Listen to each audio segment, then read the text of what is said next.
WBNE. Hello, and welcome to episode 30, all about the Palantir, chapter 11, book 3 of the Two Towers, being the 30th part of That's What I'm Tolkien About.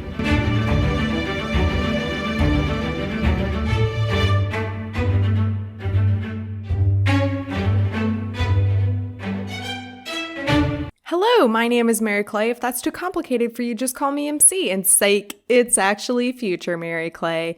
You may have noticed by now that this is a two-parter episode, and that's for two reasons. The first and main reason, honestly, is that Cassandra, Norman, and I recorded 2 hours for a 1 hour show. We recorded for 2 hours. Oops. And I don't want to cut any of it because it was all fun, good times, and I want you all to hear the fun, good times. And reason number two, the not fun, good times reason, is I've had technology issues this week, which I think would be an understatement, honestly. If you follow me on Instagram, you'll know that my computer crashed this week, which is fun. It's not. I hate it. Leading up to the crash, I say like it's the stock market crash of 1929. The night before was when we were recording, and Audacity decided to not.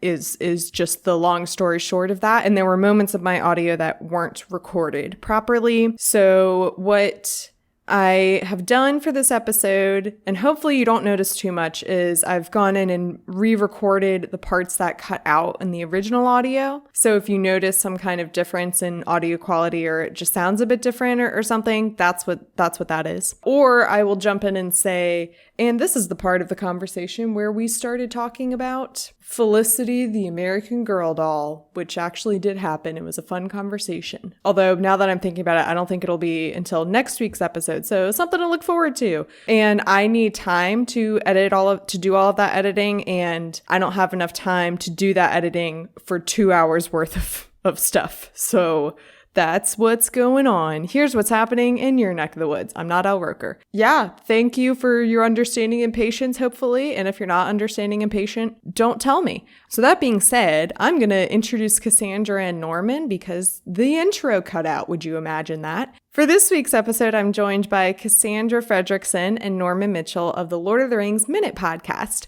On their podcast, they talk about the Lord of the Rings movies, extended editions, 1 minute at a time, 1 minute per episode.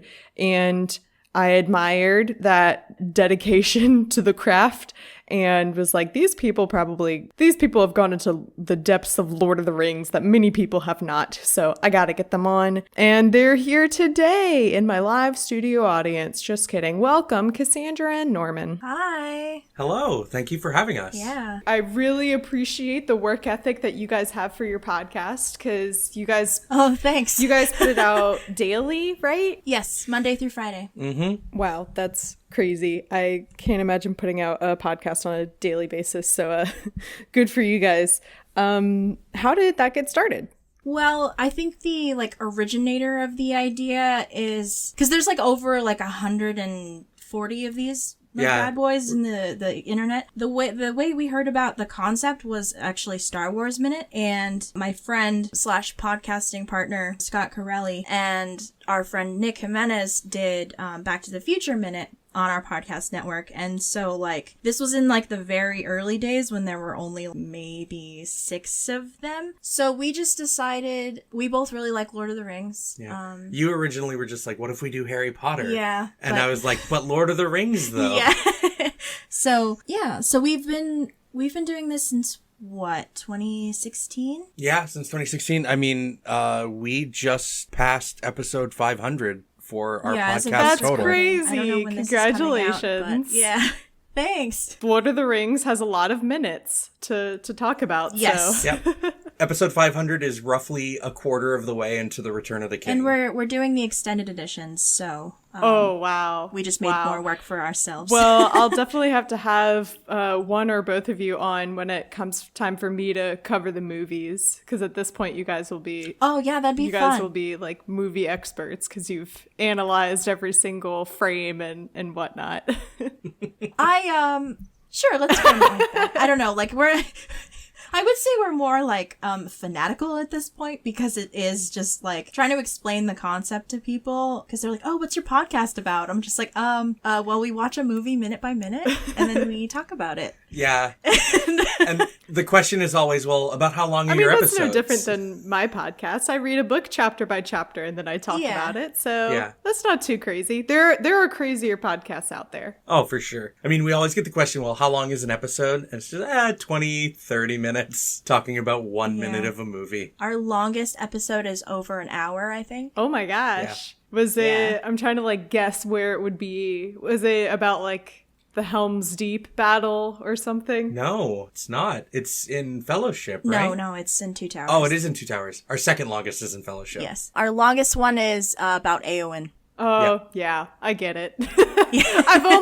I've only met her briefly, but understandable. Makes sense. Well, how did you guys get into Lord of the Rings? I got The Hobbit as a Christmas present from my oldest brother when I was in either 5th or 6th grade, and I just loved it. And the copy that I was given said a prelude to The Lord of the Rings on the front. So as soon as I finished The Hobbit, I was just like, well, I have to read the next part of this story. So I think I read all 3 books for the first time when I was in either 7th or 8th grade, which I guess is pretty young for a lot of people to read those. Mm-hmm. But because my middle school library didn't have them, I had to get them from the high school library. I didn't know that. And then I just loved them ever since. I used to read them all the way through every summer. Oh, wow. That's dedication. It's been like 7 or so years since I've done that. So I have forgotten a lot of things from inside this book.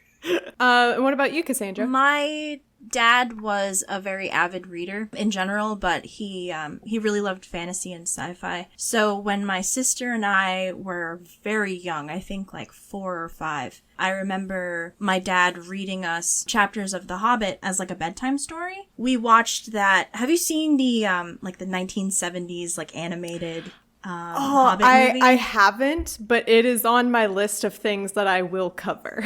I've seen some screenshots and stuff of it, and I'm so excited to cover it. But that was like always on television for some reason when I was growing up. That's so weird and funny.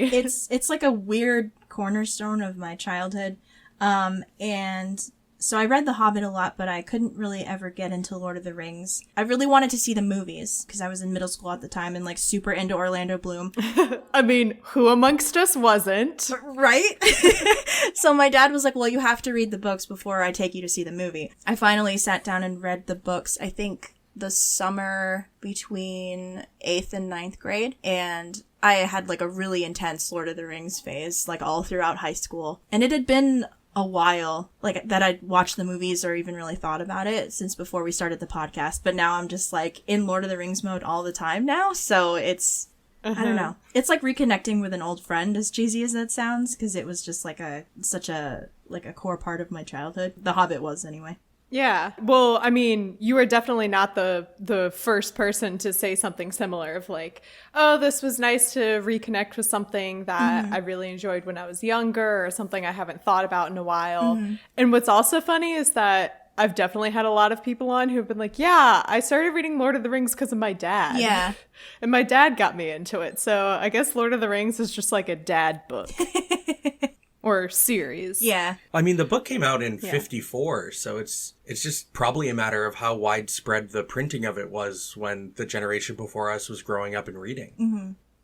Well, cool. I just like finding out how people got into it and stuff because I made it the majority of my life without ever having seen a movie. It wasn't until I was in college that I watched the first movie for the first time, and then I never watched the other ones after that. What? And then I only wanted to read the books because I thought of a pun with Tolkien's name in it, and I was like, someone should have a podcast called That's What I'm Tolkien About.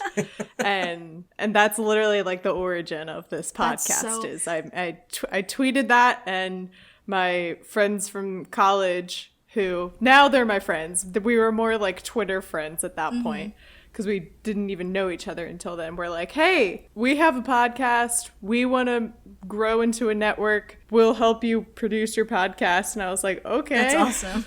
Sounds good. But yeah, I was like, I literally just wanted to read these books because I thought of a good pun. So I mean, we are appreciators of the puns. So. Oh, for sure. It's the height of humor. Everyone appreciates a good pun. Well, let's dive into this chapter. This is chapter 11, the Palantir. And it's kind of like the mid-season finale. It's the end of book 3. And moving forward from here, I know that it'll be just Frodo and Sam. And going into the chapter, I had it in my mind that I was going to appreciate every moment, knowing that this was going to be the last time I was going to be spending with these people. Like Aragorn, Legolas, Gandalf. It's just going to be Frodo and Sam from here on out. Mm-hmm. I should really take some time to appreciate that. And I didn't until like the last page. And I was like, oh no. But anyway, the gang is leaving Isengard. And Gandalf has Merry on his horse and Aragorn has Pippin on his. Which just kind of makes me laugh because we all know that Gandalf doesn't like Pippin. And so he takes Merry instead of Pippin. And they are leaving. And along their way on the path is broken pieces of the big white hand. And it's been broken apart by the Ents. It says, the pillar was still standing, but the graven hand had been thrown down and broken into small pieces. Right in the middle of the road, the long forefinger lay, white in the dusk, its red nail darkening to black. And Gandalf says, the Ents pay attention to every detail, which I love. But I know it's not in Tolkien's taste, and he wouldn't do this. But I really wish the finger that had been laying in the middle of the road was a middle finger. Yeah. I actually misread that line because I thought that it said the middle finger, but it's like in the middle of the road, the forefinger lay. And I was just like, oh, dang. But yeah, no, I'm right there with you. I do like the line from Gandalf at the end of this paragraph, though. The Ents pay attention to every detail. He's kind of admiring their sense of destruction. And I think their sense of humor. Yeah, and their sense of humor. Yeah, definitely by this point in the story, I understand why so many people love the Ents, and I too love the Ents. Treebeard's great, and they do have a great sense of loyalty about them now, as well as that sense of humor. And I'm definitely going to miss it. And I was like, oh, the Ents are great people. Yeah. So it was kind of nice to have that last little moment of the Ents before we go to steal a line from Elsa into the unknown. I too love the Ents. What are y'all's favorite characters actually in the books? Mine is Pippin. In the book, Sam and Pippin. Okay. Well, this is a great chapter for Pippin content. I should say open that with like, I was kind of surprised how much of a focus there was on Merry and Pippin. Throughout this chapter, we have the point of view of the hobbits. Mm-hmm. And that's kind of a way they are acting like the audience surrogate, because if we were having the point of view of like Gandalf or Aragorn or someone who knows what's going on, then we would never get moments where like they stop and ask questions and are like, can you explain this and this and this? Right. Yeah, this is the end of my favorite part of the story. Everything of Rohan through Isengard is just like my favorite part of this whole tale. So this is the stuff that I'm really into. Like, this is the end of my favorite part. So I'm happy to be here. Yeah. Yeah, it's been a lot of action finally to make up for a lot of non-action in Fellowship, mm-hmm. where they're just walking a lot and just more walking. Yeah, it was a really good section of the books so far. I'm hoping that there's a lot more great sections to come. I also don't want to insult you that you said one of y'all's favorite characters is Sam. Sam is not exactly my favorite character, and I wouldn't say he's my least favorite character, but I'm not a huge fan. So hopefully things happen in the next half of the book. Yeah. That will change my mind. Yeah. Yeah, you have half the story to go. This is true. Yeah, that was something I was thinking about yesterday as I finished this chapter. I was like, I'm officially halfway through Lord of the Rings. I mean, obviously I have The Hobbit, but that's its own separate thing. But yeah, I've read 3 books 1.5 whole books in the sense that the rest of the human world uses the word books, and then Tolkien more like his editors or publishers complicated things. But anyway, yes, so they are leaving Isengard, and Mary is asking Gandalf all of these questions while they are riding, and it just makes me laugh because Gandalf it seems like he's so much nicer to Merry, and than he is to Pippin. Mm-hmm. And because Merry's asking all these questions, and Gandalf is like, oh, ha, ha, ha, a most unquenchable hobbit, he says. And, he says, all wizards should have a hobbit or two in their care to teach them the meaning of the word and to correct them. Because he's asking how far are we going to ride tonight? And I don't know, that made me laugh that Gandalf is nice to Merry, a lot nicer than he is to Pippin. I love that they're so kind of sassy with each other at the beginning of this chapter. When I sat down to read it, I was just like, this is so wholesome. Yeah, exactly. Yeah. Yeah. So Merry asks, how far are we riding tonight? And Gandalf gives him way more information than he needed. He's like, oh, well, this is the plan. Here's what's going to happen. We're going to send messengers this way. Theoden's going to go that way. And then a couple days from now, we'll go here. And Merry says, nothing or a double helping is your way. I am afraid I was not looking beyond tonight's bed. Yeah. And then he says, where and what are Helm's Deep and all the rest of it? I don't know anything about this country.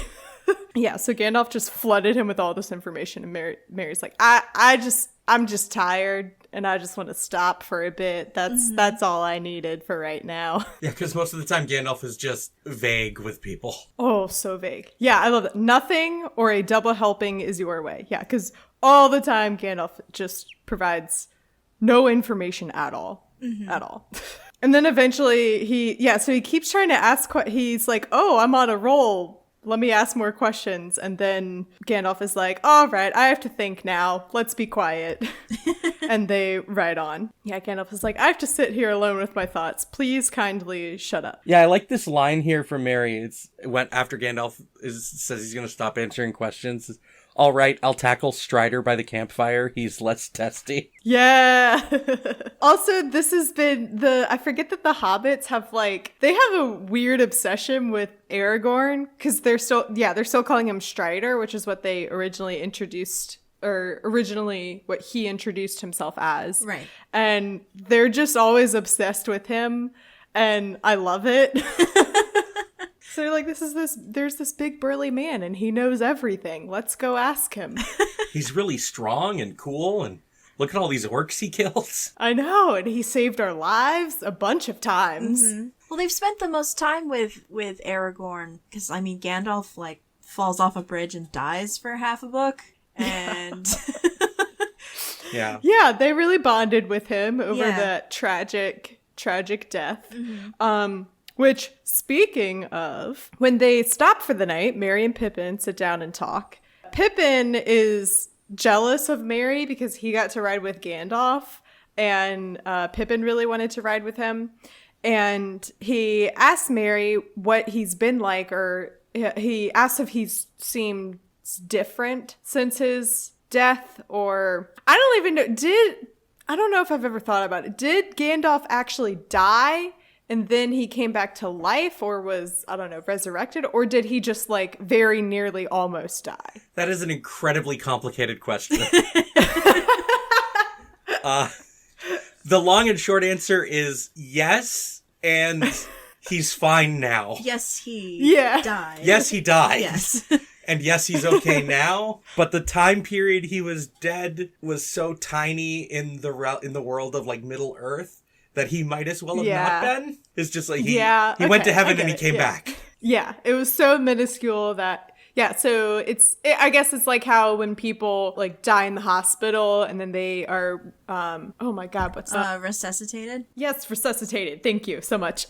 All I was thinking of was resurrected, and I'm like, this isn't Jesus. We should use the word resurrected. Those people who have had experiences where they die, I would love to like meet someone and accidentally say like, well, I mean, YOLO. And then the person's like, well, actually, I kind of died and then I was resurrected. So yolt. You only live twice. Yolt. Yolt. Which even works for You Only Live Thrice. So there you go. If it happened, Yeah, perfect. Yeah, just in case you have a second near-death experience or an actual death experience and then you are resurrected again. You know, you get another one in there just in case you need it. Which hopefully Gandalf doesn't need You Only Live Thrice. Hopefully You Only Live Twice is good enough for him.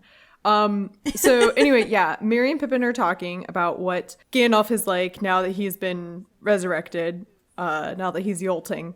And Merry says, he has grown or something. He can be both kinder and more alarming, merrier and more solemn than before. And then he also mentions Saruman, obviously, because they were just there. And he says, remember Saruman was once Gandalf's superior, head of the council, whatever that may be exactly. He was Saruman, which, by the way, I just love that little side note, that whatever that may be exactly, because honestly, who knows? None of us really know exactly what happened there. Because Gandalf has never told them. No one, he doesn't tell anyone. It's like, you have a secret council? Where is it? A wizard council? Is it in space?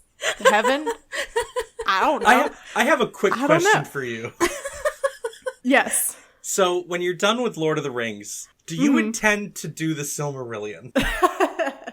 So, I've been told by my producers that I will be covering anything that has Tolkien's name attached to it. Oh, boy. So, yeah. So, I will finish the Lord of the Rings books, and then I'll cover the movies, and then I'll do The Hobbit, and then I'll do the Hobbit movies. I'm sorry. And then I guess I'll do I'll do the 70s movie. And my real hope is that I'll get to a point where I'm like, okay, I need to start thinking about how I can cover the Silmarillion in a way that's enjoyable in a podcast form and is entertaining and stuff. And my goal is that I'll be just starting to plan that, and then the Lord of the Rings series on Amazon will come out. True. And then I can cover the series and delay the Silmarillion for another couple weeks at least. Well, I asked you that question because your question about what happens to Gandalf, there is much greater context as to what's going on with him provided in the Silmarillion. I feel like that's always the answer to everything that I'm confused about in these books. Yes. It makes me mad because I'm like, Tolkien, if this was pertinent information that would have helped me understand things a lot more, you should have included it in the story rather than going on a rant, your third rant about how amazing Shadowfax is. Oh, there's no greater context for that. Tolkien just liked horses, I guess. Oh my god. Oh, he loved horses.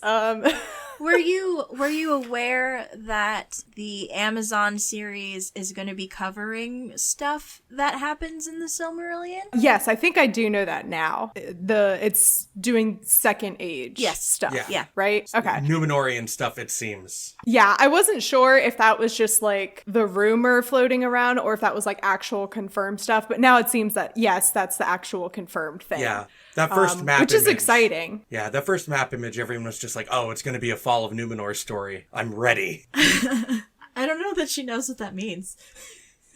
I'll learn it eventually. Yeah. I mean, I'm game for it either way. So I mean, they reference the Fall of Numenor in this book, but never in a way that gives you any clue as to what happened, really, I don't think. That I feel like that's always a common that happens a lot. Yeah, where Tolkien, like they'll mention something or they'll talk about something, but not in a way that ever fully explains it. And so you're just like, okay, I guess I'll either learn about that, in the next book when they bring it up, or it's just never going to be talked about again. Yeah. So. And then there's a lot of stuff in the appendices that give more context to things too. Yeah. That's the other thing, is that there are a lot of things that I'm like, I want to know more information behind, X, Y, or Z, but I'm afraid to Google search it because, so example, I was trying to find out where I can access the 70s version of Lord of the Rings, and I Google searched like Lord of the Rings cartoon, and a couple YouTube clips showed up as recommended videos just in the first page of the Google search. One of the videos that was recommended was Boromir's death. Oh, and no. I had not yet gotten to that point in the books. Oof. So But that's how I found out that Boromir died. But- I didn't remember that he died in the movie. Okay. Yeah, That's I fair. had zero. Also, in my head, Boromir and Aragorn, the actors, the people in the movie, are the same person because I cannot remember what either of them look like. They're just white men with long hair, and they probably have beards. Yes, they look very In fact, yes, similar. they both have beards. Yeah, so I don't remember too many visual details of what they look like. So, but yeah, I didn't remember that That's so Boromir funny. died because I was probably busy like live tweeting my experience of watching Lord of the Rings for the first time. And I was like, I don't know what's happening. Sam is drowning in a lake for some reason. And so, but anyway, yeah. So the lesson learned there is that I do not Google search things anymore. Yeah. So I ask you that because, like, if you wanted a fuller explanation of what happened with Gandalf, I could gladly provide one because it has nothing to do with the rest of this story. It's so funny. But it's got nothing to do with the rest of the story. But if you're gonna cover the Silmarillion and like talk about some of that stuff, you can wait, I guess. Because it's I'm sure I'll get to that eventually. But anyway, whoa, that just on like Mary's side note. Anyway, so yeah, Mary said, he was Saruman the White, Gandalf is the White now. Saruman came when he was told and his rod was taken, and then he was just told to go and he went. So they're just kind of really perplexed about what's happening, and they're like, what's going to happen? What's going on? Mm-hmm. And Mary reminds Pippin of the phrase that the first elf that they ran into. I would really, now that I think about it, I would really like to see them pop up again. Gildor was his name. I don't know if they'll ever pop up again, but that would be a nice surprise. Anyway, he said, do not meddle in the affairs of wizards, for they are subtle and quick to anger. And it's like, yeah, that's a great point. But I mean, he said, I should like a bit of information as well as danger. So he's like, if we're going to be in danger, can I at least know a little bit about what's going on? Mm-hmm. Which is fair. Absolutely not. It's like, no, you can't at all. Oh yeah, so, and then Mary's like, all right, I'm tired, I'm going to bed, good night, Pippin, and he falls asleep immediately. And Pippin has become obsessed with this ball orb thing that he encountered in the previous chapter. Yeah, I think there is a line that is quintessentially everything hobbits are that Mary says to Pippin here. I'll be as curious as you like after breakfast. Oh, there it is. I totally missed that. Oh, that's so great. And I'll help that's in so any great. way I can at wizard wheedling. Oh, that's so great. I'll be as curious as you like after breakfast. That's good. That's good. The quintessential hobbit mindset. Yeah. Oh, so good. Anyway, so Mary falls asleep immediately, but Pippin just lies there, and he's just thinking about the orb, and it says, the thought of the dark globe seemed to grow stronger as all grew quiet. Pippin felt again its weight in his hands and saw again the mysterious red depths into which he had looked for a moment. And it's at this point I had to question if the Eye of Sauron was a literal thing, because I thought the orb was the Eye of Sauron. I thought this was the literal Eye of Sauron. I was like, I'm pretty sure that the Eye of Sauron is supposed to be a metaphorical thing, but I legitimately thought this was the Eye of Sauron for a bit, because they keep talking about it like, oh, it's this orb and it's dark and smoky and black, and then in the middle of it there's this light like that's orange and red, and so I thought that was like the pupil or whatever, and I thought it was the literal Eye of Sauron. So I was reading this like, okay, I'm kind of skeptical here. We'll see what happens. We'll see how this unfolds. Obviously, I know now that this is not the Eye of Sauron. That's so this funny. is something else completely. I love but this. I'm blaming it on the fact that I've been playing Zelda Breath of the Wild a lot more, or I kind of like picked it back up again, I guess, trying to fulfill my like completionist part of my brain. And in it, there's, when you kill bats, you can harvest its parts and it'll drop an eye, and it looks like kind of the Eye of Sauron. Like, it's a glassy orb thing, and it's orange, and it has, like, a pupil in it. And so that's kind of what I was imagining here of being the literal Eye of Sauron. Hey, when you kill a Keese, yeah. Yeah, you get it. You get it. See, you know exactly what I'm talking about. I'm not crazy, right? Right, yeah. No, they either drop their wings or their eyes. Okay, yes. Thank you for this validation. So anyway, so Pippin feels this draw to the orb and feels like he can't stop thinking about it, and he has to go act on it. So he finally like gets up and is like, okay, I'm going to go look at it and see what's going on, figure this out. So it says, hardly breathing, Pippin crept near foot by foot. At last he knelt. So he goes over to Gandalf where Gandalf is sleeping, and at first he's not sure if Gandalf is sleeping because his like eyes are half open really creepily. Very similar to how Legolas sleeps with his eyes open, which is just creepy. I still can't get over that See Orlando Bloom just sitting in a bed, staring, glazed over, just staring.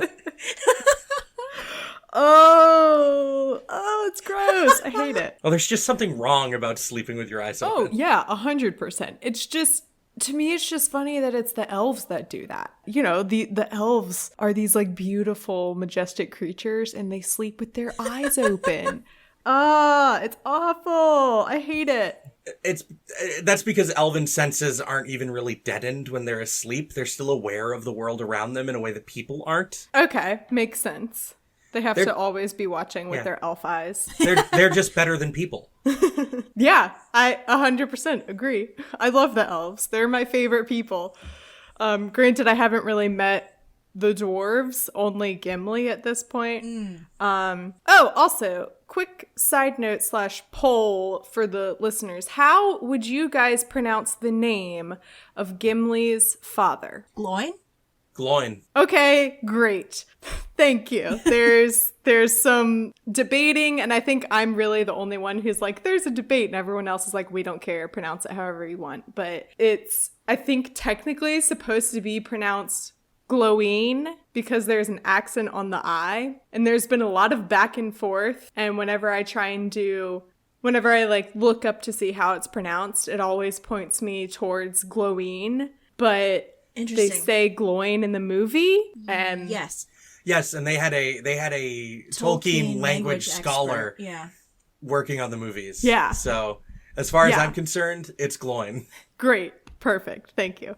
Moving on swiftly because I don't want to talk too much about this because at this point it'll be like the 5th episode in a row. But I don't know. I just wanted to get some survey results, you know. Just gotta read the room, yeah. Yeah, exactly. Yeah, just want to know. Well, I think it's important because Tolkien was a linguist first, so I think the pronunciation of things was very dear to him, and like to the point where he like made pronunciation guides for like all the Elvish names. Right, which I only discovered after I read the books the first time. Right. So it's really hard for me sometimes to not go Celeborn. It's Celeborn. It's Celeborn. Yeah. Yeah. Or it's Círdan. Yeah, there are a lot of names that I'll say it whatever way I think it's said first, and then like my guest will be like, it's actually Celeborn, and I'll be like, oh, that sounds so much better when you say it like that. Oh, yeah. That makes a lot more sense. Like, yeah. Anyway. So he comes up on Gandalf, and Gandalf is asleep, and Pippin notices that the orb has been covered or is in like a sack or something. And he picks up the bundle, and he notes that it did not seem quite so heavy as he had expected. So I just think it's interesting how every now and then he'll put in these instances of like, this is a heavy object, and then it's not as heavy as he remembers it being or as his imagination has built up being. So he goes and he gets a rock, and he replaces that with the like Indiana Jones style almost. Yeah. And then, well, what's funny is that like after he takes the orb and he puts the rock in its place, Gandalf like kind of wakes up in a weird fervor and is like, where is it? And then like grabs it and pulls it close to him like it's a teddy bear or something, and then goes immediately back to sleep. Because he's got to keep I get it though, because he's got to keep a close eye on it because it's obviously we learn pretty quickly that it's a very important and dangerous thing. So he's just like totally obsessed with making sure it's kept safe. Keep it secret. Keep it safe. Yeah, there we go. That's Gandalf's prime directive in like all things. I was going to say, this is true. Yeah. The only directions that he ever gives to anyone, and then he's gone. You don't see him again. For 17 years. Yeah. Gosh. Oh my gosh. Yeah, that actually could be applied, I feel like, to a lot of the things or people that they encounter in this series. Keep it secret, keep it safe. So, But this whole time I'm like, this is a bad idea. This is a bad idea. Why is this happening? This isn't gonna end well. Yeah, sorry, I was reading my notes. I wrote down, Pippin, WTF are you doing? Gandalf is gonna lay into you, son. I mean, you're not wrong. You fool of a Took. Exactly. Which part of me was excited, though, because I was like, oh, good, we're going to have like some classic Gandalf mockery after this is over. You know, we're going to get a moment where he makes fun of Pippin and says something fun, but it actually wasn't that fun, which I'll get to in a second. But anyway, so first it says, quickly now, he drew off the cloth, wrapped the stone in, this is before, sorry. Sorry, sometimes I don't highlight stuff until I jump around. Anyway, so he picks it up and Pippin's also talking to himself. He calls himself a fool. He says, you idiotic fool, you're going to get yourself into frightful trouble. Then he said, he knows that he is doing something wrong, right, and he's doing it anyway, which is an interesting kind of perspective to write out, that he is clearly under some control or power that he cannot control himself. Mm-hmm. Yeah. Which is just a sign of like whatever dark magic or something is at play here. Right. So he sneaks away and he sits down to look at it. And I like this. It says he bent low over it, looking like a greedy child stooping over a bowl of food in a corner away from others. And that metaphor is just really appropriate for Pippin. A child with a bowl of food. Accurate. And then it gets scary real fast. And I'm just like, this isn't good. This isn't good. Then there came a faint glow and stir in the heart of it. And it held it. I can't talk. Good Lord. And it held his eyes so that now he could not look away. Soon all the inside seemed on fire. The ball was spinning, or the lights within were revolving. Suddenly the lights went out. He gave a gasp and struggled, but he remained bent, clasping the ball with both hands. Closer and closer he bent, and then became rigid. His lips moved soundlessly for a while. Then with a strangled cry, he fell back and lay still. And everyone wakes up, obviously, and comes running over. And Gandalf calls him a thief, the devilry. What mischief has he done to himself and to all of us? And it's like, okay, dude, can you not see that Pippin's a little traumatized right now? Like he's not moving. He just screamed in pain, and you're just like, whose fault is that? Yeah. He's so mean to my boy. It's like, you did this to yourself. And then he picks up the orb. Yeah, so he yells out, it is not for you, Saruman. And then he, like, does something to Pippin or touches him, and he, like, wakes up or something. Oh, he says, Peregrine Took, come back. And then Pippin kind of wakes up and comes out of it, and it felt like Gandalf did an exorcism on him. And I was like, did Sauron possess? Oh, I think at this point I was confused if it was going to be Saruman or Sauron, because they just keep saying he. I know, and there's nothing but he's. Yeah, and yeah, there's hardly a she in the whole story. I was going to say it sure would be a lot easier to follow along if, you know, every now and then there was a she to break up the mass of he's. It would make a lot more sense. But so then they start asking. To clarify, it's Pippin that says the line, "It is not for you, Saruman," when he's still in his trance. Oh, okay. Again, yeah, I'm confusing. He comes out of it, and because Gandalf is the white, he thinks that Saruman has him. Yeah. Oh, okay. I got it. That makes a lot more sense. See, I was confused about it because I thought it was like Gandalf saying when he said, "It is not for you." I thought he was saying like Pippin is not. I thought it was saying Pippin is not for you to possess or something. I was confused because just once again confused by when you say he, which he are you talking about? Because they're all men. It's a group of 20 men. Thank you for that clarification, and that makes a lot more sense. Yeah, and then he like parrots a phrase. I will send for it at once. Do you understand? Yeah. Say just that. Oh. He just parrots what he was being told inside the little sphere. Oh. Like from the voice within. Right. Oh, creepy. Yeah, he's repeating the message directly that he was told to repeat as soon as he is broken from the Palantir. Yeah. Okay, cool. Yeah, and that's when Gandalf, held him gently and firmly. Peregrine took, he said, come back. This is why I like having guests on instead of myself just talking, because things make a lot more sense that way.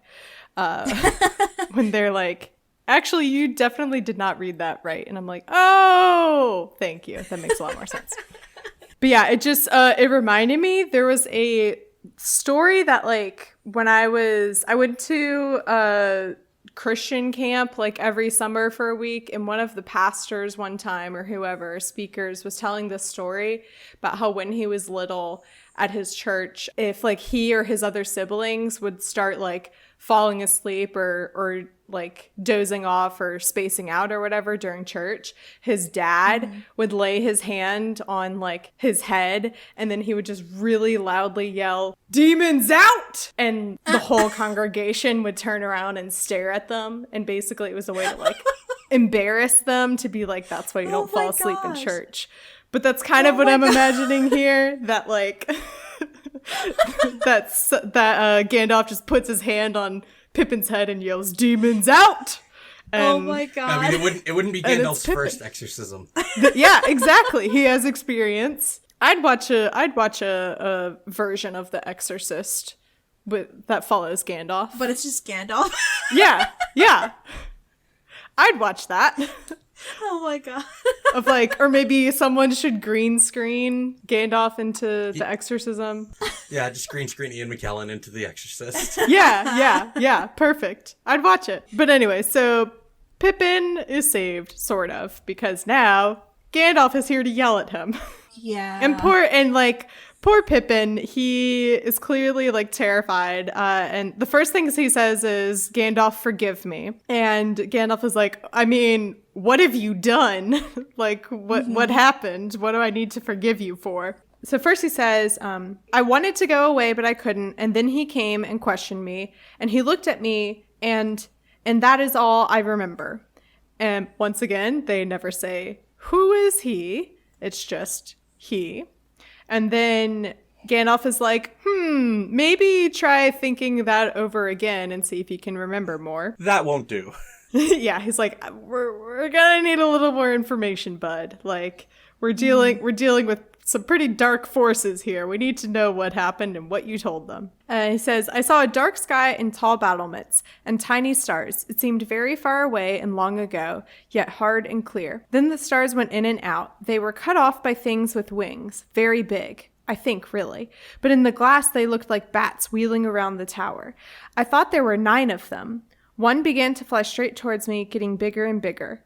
It had a horrible, no, I can't say. So obviously, these are the ring wraiths, because there's 9 of them. And he tries to get away. Then it says, then he came. He did not speak so that I could hear words. He just looked and I understood. So have you come back? Why have you neglected to report for so long? And going back into this, when you know what you learn later in the chapter, at this point, this is Sauron, and he thinks this is Saruman reporting. And then he's like, wait, that's a small child. Who are you? And then he just says, a hobbit. And then he said, wait a moment, we shall meet again soon. Tell Saruman that this dainty is not for him. I will send for it at once. Do you understand? Just say that. And that's what happened. I love Gandalf becomes what Mary talked about earlier, where he seems a lot kinder and also, but a little more serious kind of at the same time. Because he looks at Pippin, says, the wizard held his gaze for a moment in silence. Then his face grew gentler and the shadow of a smile appeared. He laid his hand softly on Pippin's head.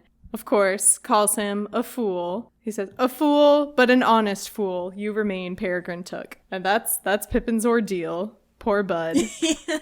Oh. Yeah. Sorry, just checking my notes. It was a lot of my notes are like, okay, are we talking Saruman or Sauron? Yeah. Who is he? Yeah, that was confusing for me when I first read these too. It's just Saruman, Sauron. These names are too close. Yeah, they're too close. And then I also got confused because he mentions the Dark Tower, and I thought he was talking about Saruman in his tower, Orthanc, but there's a different tower as well. And so I was like, right. Wait, I was pretty certain that this was Sauron, but now I'm not anymore. But anyway, Gandalf is like, well, it's a good thing, Pippin, that you're not that smart, because if you were, we would be screwed, because you would have told him everything that you knew, but you don't know a lot, so we're good. Aww. Yeah. It's a good thing I don't tell anyone anything. Exactly. Yeah. It's like, it's a good thing you know nothing, because there was nothing for you to tell. And then he picks him up like a baby. It's so cute. And goes to lay him down with Mary to rest a bit and kind of go back to normal. But I thought that was cute. He picks him up and carries him away. And then he comes back and they talk and says, "For this assuredly is the Palantir of Orthanc from the treasury of Elendil, set here by the kings of Gondor." And we learn that this is some kind of magical orb that is used for communication, basically. Mm-hmm. And then Aragorn says, "At last we know the link between Isengard and Mordor and how it worked. Much is explained." And I wrote down, "Is it though?" Is it though? Is it though? Just much is explained. I'm like, okay, I would like a little more explanation, which I appreciated it that we got later when Pippin and Gandalf go off, that he does explain more, but at that point he didn't explain it fully, and so I'm like, okay, right? These sure. Characters just know. Yeah. It's so annoying. How dare they? But yeah, we understand now. So what happened is that Saruman had this magical orb called the Palantir. I should just start calling it the Palantir instead of magical orb. And he was using that to communicate with Sauron and vice versa, obviously. And when the gang was confronting Saruman and Wormtongue got annoyed with everyone and took a random object. It just happened to be the Palantir and threw it out the window. But obviously Saruman doesn't know that happened. Wait, no. Sauron. Good Lord. Oh. Sauron, yeah. Oh my gosh. It's just nonsense. And so when he picked up the orb, when Pippin picked up the Palantir and talked into it, Saruman, oh my God, I did it. Sauron thought it was Saruman answering. And was like, oh, there's a hobbit that Saruman is keeping captive. Okay, great. And kind of adds to the confusion of what's happening and whatnot. And that's the deal. That's what's going on. Mm-hmm. So then Gandalf decides that the new plan is going to be that they're going to capitalize on this confusing situation that Sauron is confused by, and they're gonna separate, and he's gonna take Pippin.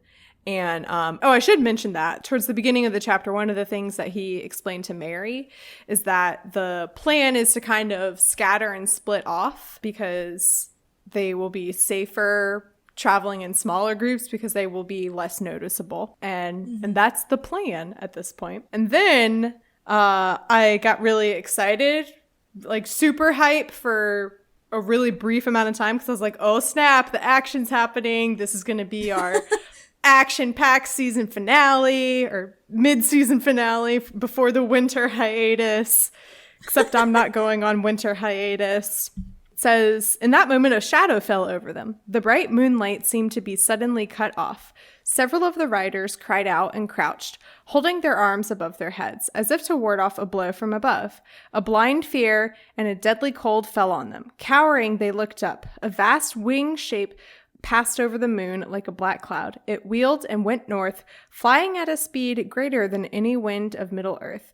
The stars fainted before it. It was gone.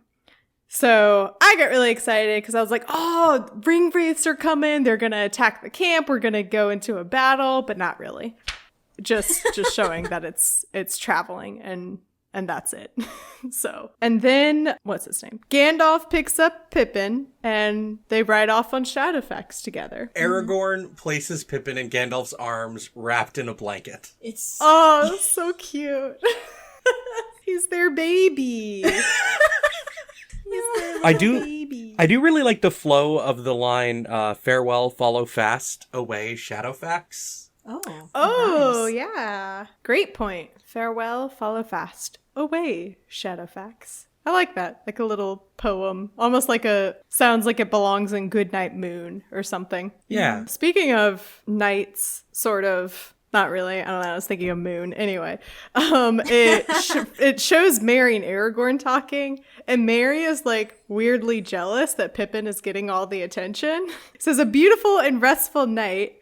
Some folk have wonderful luck. He did not want to go to sleep, and he wanted to ride with Gandalf, and there he goes. So it's like, but he was kind of possessed by Sauron for a bit, and he's also deeply traumatized, so... Yeah. Well, the line after he says, and there he goes, is a reference to something that happens in The Hobbit. Instead of being turned into a stone himself to stand here forever as a warning. Because The Hobbit's about, like, Frodo's uncle. So, like, Merry and Pippin and Frodo, they all grew up with these stories that Bilbo told them. So that line is a reference to something that happened in The Hobbit. Oh. See, it's really interesting because, so some context for y'all. I didn't know beforehand that The Hobbit, the book, was published first and happened chronologically first, because I thought it was just like how they did the movies, where I thought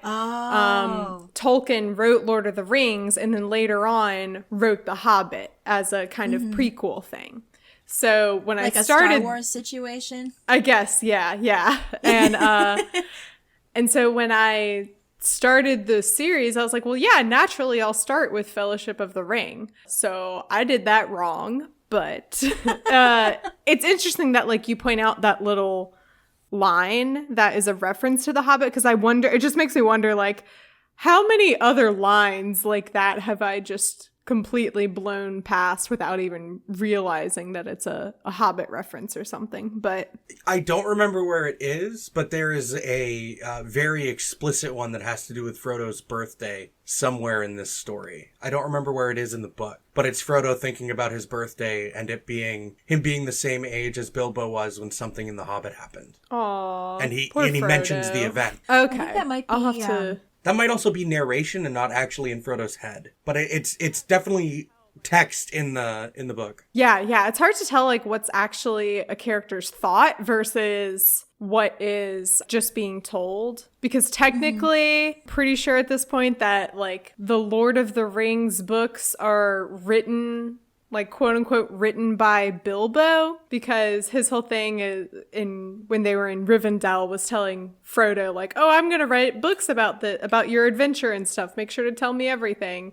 And so it's kind of like, okay, but like how did Bilbo know what they were thinking? He must have done some like really extensive interviewing and research and everything after the fact. And if he did that now, I'm also thinking like, well, then how did he write about Boromir's stuff, because Boromir died? So you will find out. I don't know. Whatever. I can't. It's things like these where I'm like, I can't stop and think too long about all that, because I'm sure I'll find out sooner or later. And also it just takes me on like a completely derailed path. But Norman's over here like making like a face, like he wants to say something so bad. Yeah, and I'm pointing at my particular like copy of the book. Oh geez. I mean, I would say you are more than welcome to share it if you don't think it's gonna give something big away in the future. So well, just let her find out. It's so hard because like the Bilbo thing is at the beginning of The Hobbit. Okay. The subtitle of The Hobbit. Oh, yeah. Do you know that The Hobbit has a subtitle? Yes, I do. I can't remember exactly what it... Isn't it like There and Back Again? Yes. Yeah, That's and what it it tells is. you by Bilbo Baggins, like in the book. Oh, okay. I don't But think The Lord of the Rings doesn't have that same author attribution, but you find out at the end of the story. And then it's in Okay. the appendices. Okay, yeah. Because it was... I just... when they like first introduced Bilbo... This idea of Bilbo when he was in Rivendell talking about like, oh, I'm going to write this into a book and stuff.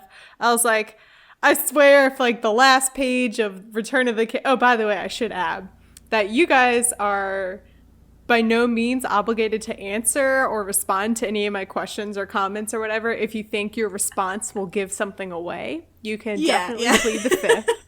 But anyway, I was like, I swear if Return of the King, like the last page is like, and Frodo lived out the rest of his days with his good pal Sam in their garden, in their retirement community in the Shire, the end. And then it's like signed Bilbo Baggins. And then that's the last page. I will lose my mind. So. Oh my god. But anyway. But yeah, Mary's like weirdly jealous because he's like, oh, he gets to go off with Gandalf. Fine. Despite the fact that he was just, traumatized and possessed by Sauron. And Aragorn kind of like calls him out on this and says, if you had been the first to lift the Orthanc stone and not he, how would it be now? You might have done worse. Who can say? And then Mary is going to go off with Aragorn, and that's where we leave the group. And that is also where we are going to leave this episode. So next week will be all about what Merry and Pippin talk about. This is even future Mary Clay saying we're going to talk next week about what Pippin and Gandalf talk about, not Merry and Pippin. Okay, continue. Also a lot of Shadowfax talk, imagine that. And some kind of mid Two Towers, mid Lord of the Rings wrap-up thoughts, I guess, is a way to explain that. So here's Cassandra and Norman telling you where you can find their podcast. I mean, if you're listening to this and you, are familiar with the movies, again, we're from Lord of the Rings Minute, and we've been covering them minute by minute for the past while. We're, 90 minutes into Return of the King? Yep. So we have a whole, 2.5 hours more to go. But you can find us on iTunes. We're on Spotify. We're from the website duelinggenre.com. And if you're intrigued by the movies by minutes format, there's 10 other podcasts for different movies on our site alone. So you can check those out. It's we're not all involved, but we guest on a lot of them. So. Yeah. And then there's a bunch of other non-movies by minutes podcasts on the network too. You can follow our podcast account on Twitter. We're at LOTR Minute. That's What I'm Talking About is a proud member of WB&E. To learn more about the other shows on the network, you can go to WBNE.org. So you know that Cassandra and Norman cover the Lord of the Rings movies on their podcast. You know who also covers movies? Bacon and Eggs, right? Right? At the time that I'm recording this, I don't know if Ethan and Tyler have created a promo for Bacon and Eggs yet, so I'll just insert a random clip that I have chosen here. I bet they would have a decent amount of Instagram followers. If the Ghostbusters were alive and real? Yeah. Yeah, they would be influencers. Can you imagine? Be like, when we're not out catching ghosts, we use HelloFresh. I mean, that would be the thing, though, is in this day and age, it would spawn a whole, ghost-related... You'd be a paranormal influencer. Also, might I suggest going into the backlog about mid-August and listening to the Clue episode. There's a fun guest on for that one. The cover art is by Graphite. You can support him on Instagram at graphite.vmb. You can find the podcast on Twitter and Instagram at TolkienAboutPod and also on Facebook.